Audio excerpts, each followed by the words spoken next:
નમસ્કાર દર્શક મિત્રો, હું વિનલ ભાનુશાલી કચ્છ ઉદય ટીવી ન્યૂઝમાં આપનું હાર્દિક સ્વાગત છે। સમાચારની શરૂઆત કરીએ વિસ્તારથી।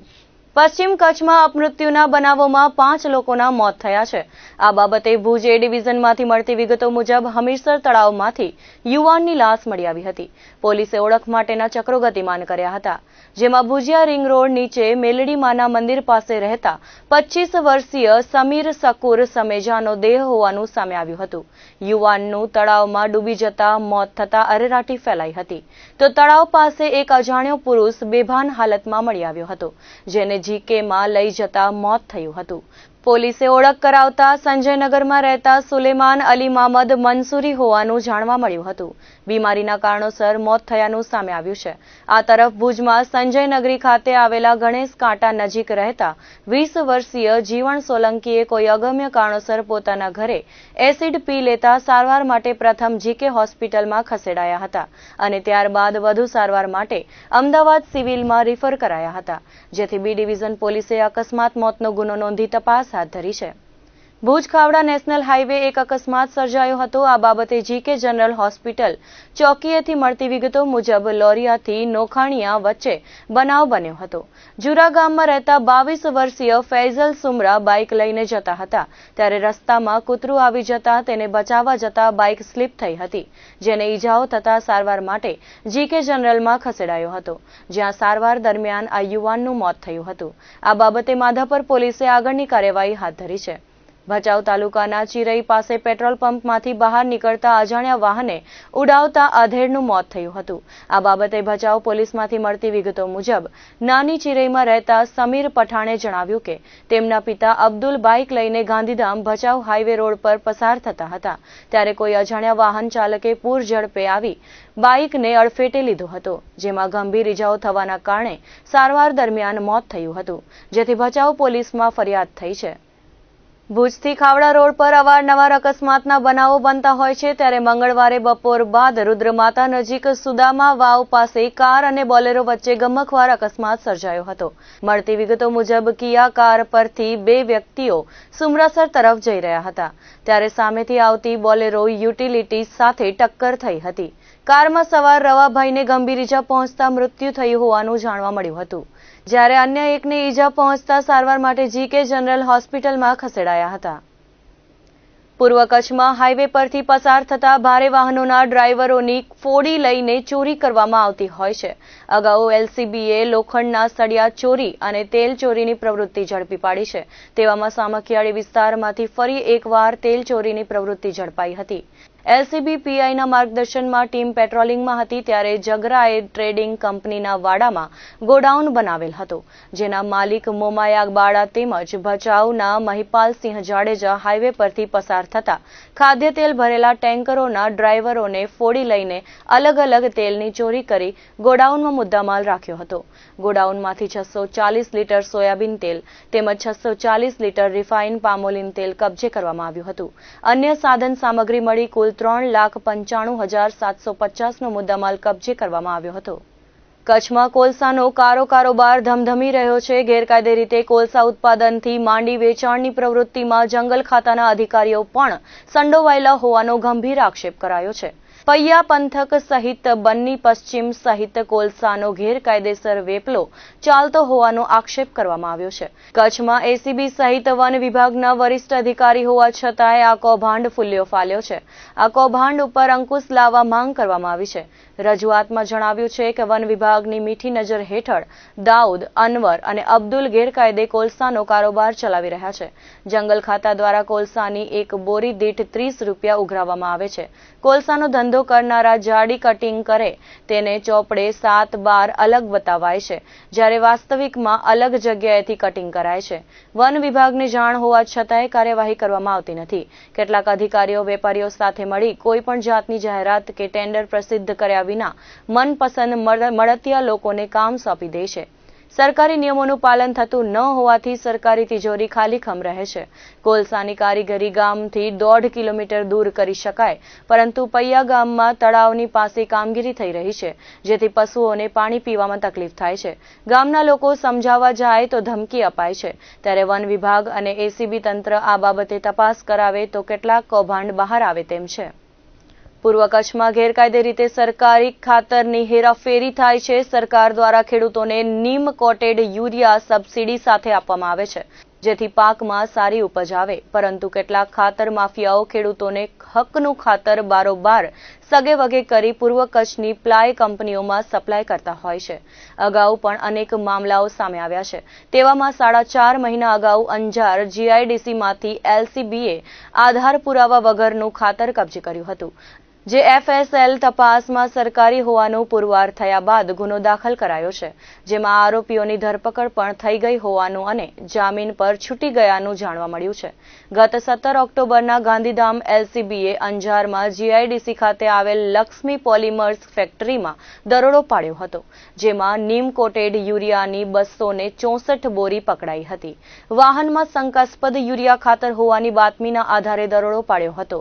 આ વાહનમાંથી લક્ષ્મી પોલિમર્સના માલ ખાલી કરવામાં આવ્યું હતું. જે તે સમયે ફેક્ટરી માલિક વિનોદ લીંબાણી અને ટ્રક ચાલક ભરત ચૌહાણ પાસે આધાર પુરાવા માંગતા મળી આવ્યા ન હતા, જેથી વાહન સહિતનાઓ મુદ્દામાલ કબજે કરવામાં આવ્યો હતો. નીમ કોટેડ યુરિયાનો જથ્થો ખેતી પાકમાં ઉપયોગમાં લેવાને બદલે ઇન્ડસ્ટ્રીયલ વપરાશ માટે મોકલવામાં આવતો હતો. ખાતરના નમૂના તપાસ માટે મોકલવામાં આવ્યા હતા. 4.5 મહિના બાદ રિપોર્ટ આવતા અંતે એલસીબીએ સરકાર તરફે ફરિયાદ નોંધાવી છે, જેમાં ફેક્ટરી માલિક દેવપર યક્ષના અને હાલે અંજારમાં રહેતા વિનોદ લીંબાણી, ટ્રક માલિક ભચાઉના ભરત ચૌહાણ તેમજ કકરવાના માલ ભરી આપનાર રામજી આહિર અને મહાદેવ આહિર સામે ફરિયાદ દાખલ કરાઈ છે. માંડવી તાલુકાના ગઢસીસાથી શેરડી જતા રોડ પર ખારોડ ડેમની બાજુમાં આવેલ ડુંગરાળ સીમ વિસ્તારમાં ગેરકાયદે રીતે બ્લેક ટ્રેપ ખનીજ ખોદકામ કરવામાં આવ્યું હતું, જે બાતમી અન્વયે ભુજ એલસીબીએ દરોડો પાડ્યો હતો. સ્થળ પરથી ટ્રેક્ટર, ડ્રિલિંગ મશીન અને જનરેટર મળી આવ્યું હતું, જેથી હિટાચી મશીન સહિતનો મુદ્દામાલ કબજે કરી હાજર મળી આવેલા 2 ઇસમોની પૂછપરછ કરાઈ હતી, જેમાં આધાર પુરાવા મળી આવ્યા ન હતા, જેથી ખાણ ખનીજ વિભાગને જાણ કરવામાં આવી હતી. સરકારી જમીનમાંથી 3432.8 મેટ્રિક ટન બ્લેક ટ્રેપનું ખનન કરવામાં આવ્યું હતું, જેથી 16,12,000નો દંડ ફટકારવામાં આવ્યો છે.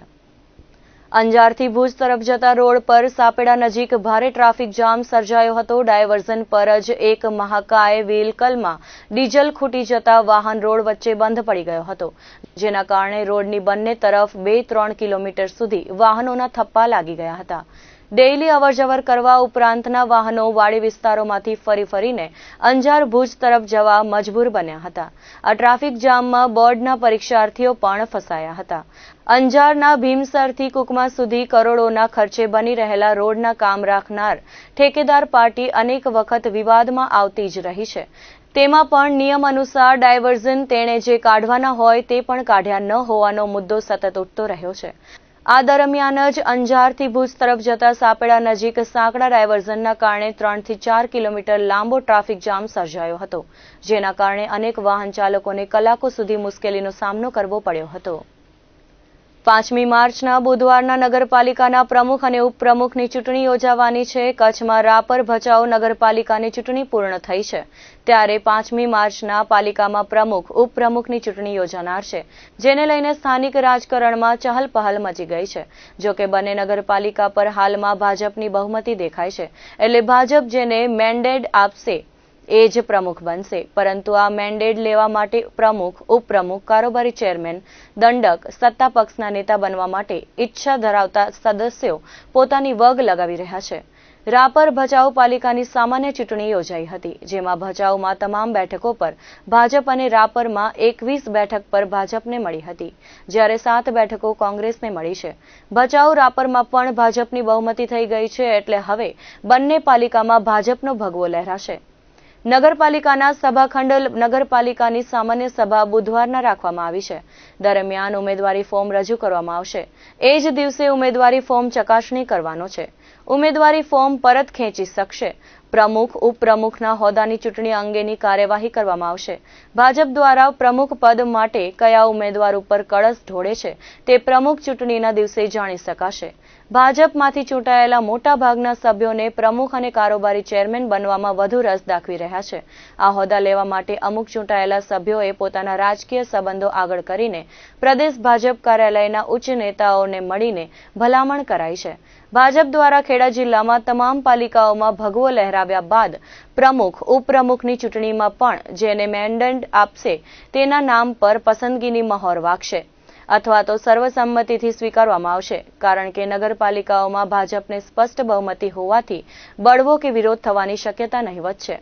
રાપર નગરપાલિકા માટે પ્રમુખ તરીકે જામસિંહ હરિસિંહ સોઢા, ભાણજી ભ્રાસડિયા, મનજી ભાટેસરા સહિત 5 દાવેદાર છે, જેમાં પ્રબળ દાવેદાર જામસિંહ સોઢા માનવામાં આવે છે.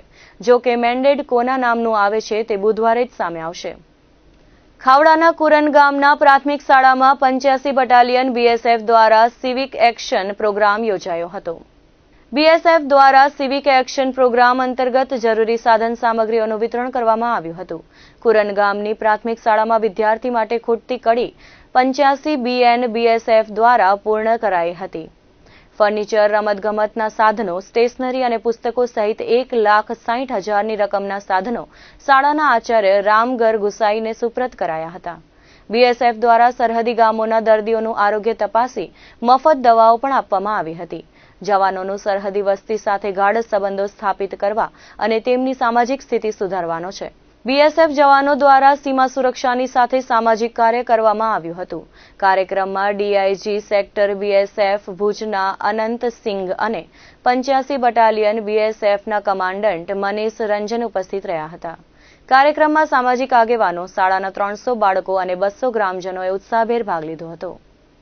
85 बटालियन द्वारा एक सिविक एक्शन का प्रोग्राम किया गया है गांव कुरन में.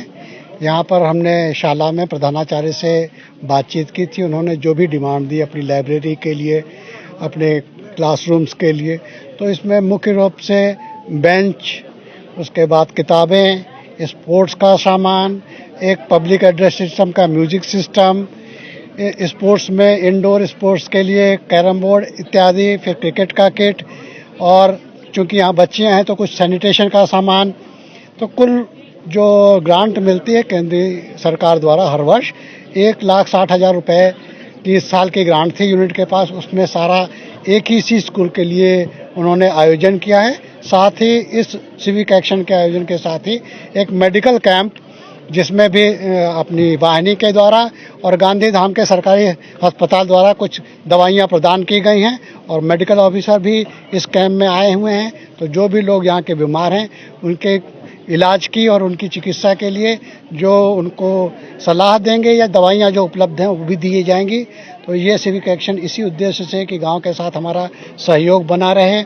हम बॉर्डर के विलेजेस में जाते हैं, सीमा के गांव के लोगों के बीच में सुरक्षा की भावना पैदा करना एक मुख्य उद्देश्य रहता है बीएसएफ का. उसी उद्देश्य से और अपने निरंतर ये जो हर वर्ष का एक प्रोग्राम होता है अलग अलग गांव में हम करते हैं.